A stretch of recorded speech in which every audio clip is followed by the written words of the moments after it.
Growing up in South Africa, my grandmother really nurtured my artistic side. So did my mother. I think it's also because they needed me to do things. They needed to find things for me to do, which would occupy some time.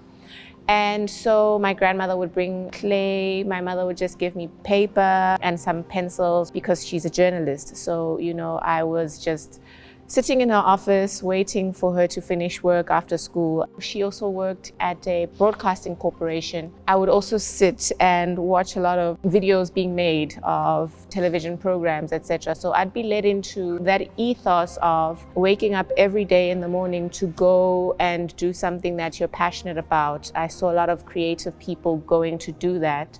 And I think that influenced the way in which I work and the ethos around the way I see my practice. So it's wake up to go do this thing that you're passionate about because you have something to say. I think it became a little bit complex for my parents when I decided to be an artist because they did not understand how this was going to make money and how I was going to live as an adult.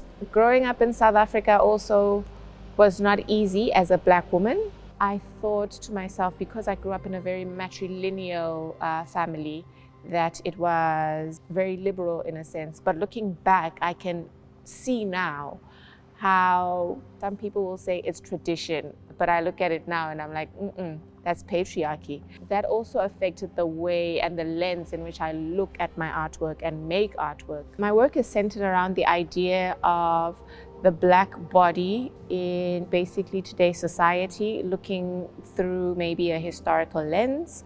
One has to look at it through the historical lens, a lens where one lends itself to sex, gender, race, history, culture. All those narratives come together under the spiritual umbrella. I make work about the spirit and the spiritual, which are centered in African mythologies and realities, really. It's not one or the other. They exist together, they work together, and I make work based on that as a Black female.